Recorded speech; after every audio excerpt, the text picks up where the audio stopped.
श्री स्वामी समर्थ. स्वामी म्हणतात, वेळ माणसाला यशस्वी बनवत नाही, तर वेळेचा योग्य तो वापर माणसाला यशस्वी बनवतो. तुमच्या स्वप्नांना, तुमच्या इच्छेला प्राप्त करण्यासाठी समजदार नाही, तर वेड्यासारखे त्या स्वप्नांना प्रत्यक्षात आणण्यासाठी प्रयत्न केले पाहिजेत. कोणी काहीही बोलू द्या, तुम्ही स्वतःला शांत ठेवा.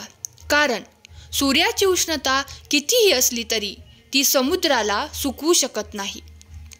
जर कुणी तुमच्यावर ईर्ष्या करतो तर ती त्याची चूक आहे, तुमची नाही. जास्त विचार करू नका. समजून जा, तुम्ही प्रगतीच्या दिशेने जात आहात, म्हणून कोणी तुमच्यावर ईर्ष्या करत आहे. तुमची चिंता दूर करण्याचा फक्त एकच उपाय आहे. सकाळ संध्याकाळ डोळे बंद करा आणि श्री स्वामी समर्थ म्हणा.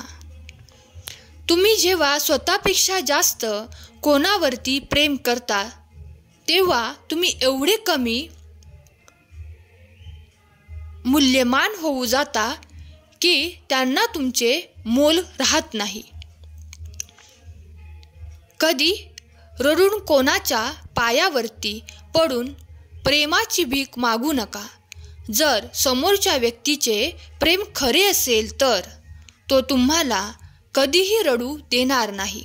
स्वामी म्हणतात, स्वतःचे वय आणि पैसा यावरती कधी घमंड करू नका.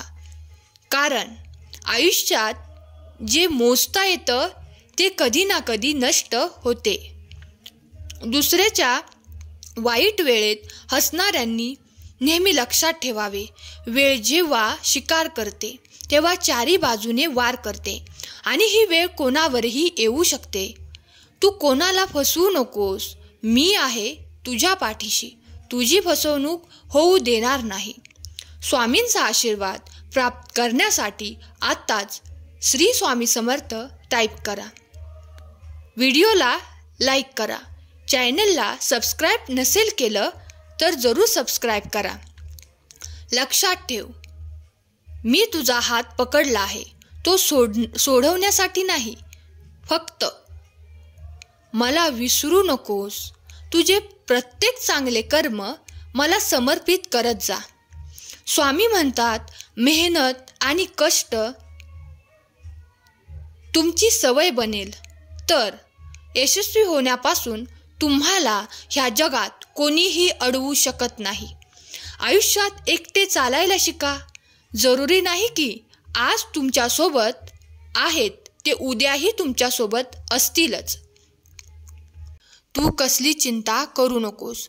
प्रत्येक गोष्टीत माझे स्वामी महाराज आहेत असे म्हणत जा, सांगत जा आणि सर्व चिंता माझ्यावर सोपव आणि तू चिंता मुक्त हो.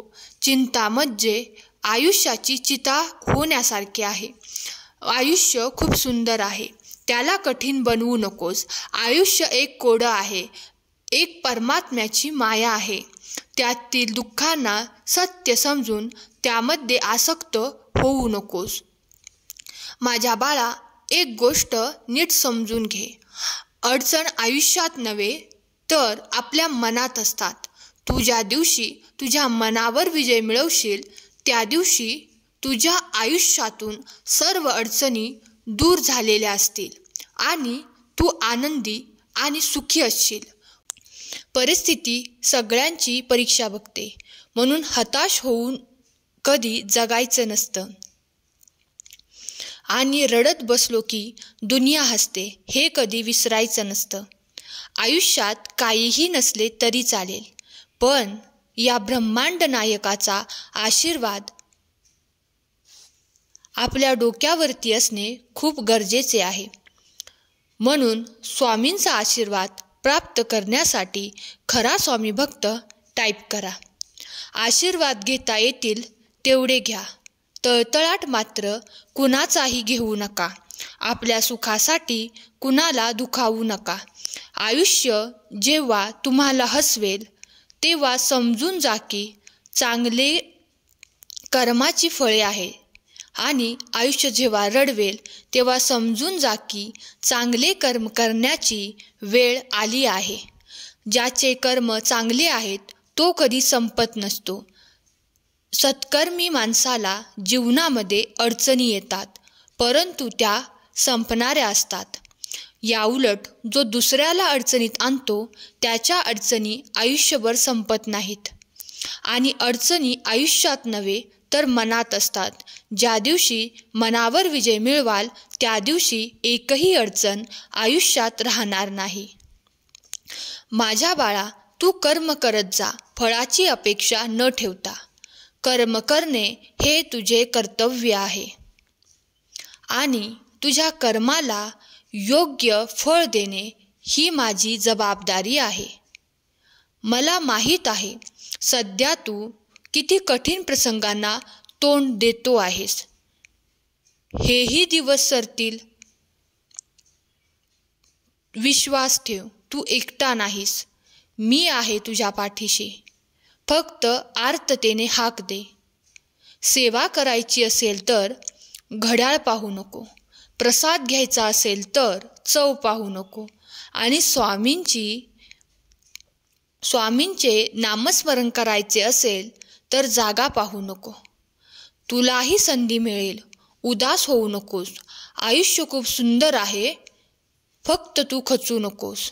हा संदेश जास्तीत जास्त शेअर करा, कारण तुमच्या मदतीने कुणा एकाचे तरी खाते स्वामी भक्तीमध्ये खोलले तर अशा वेळी न कळत तुम्हीही खूप पुण्याचे भागीदार ठराल.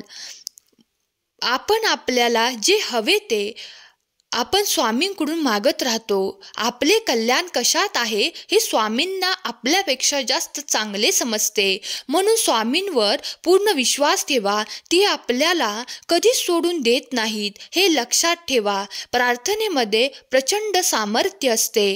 प्रार्थना आपल्यावर आलेला प्रसंग बदलू शकत नाही, मात्र आपली त्या प्रसंगाकडे बघण्याची वृत्ती बदलते, तिला अधिक सकारात्मक करते.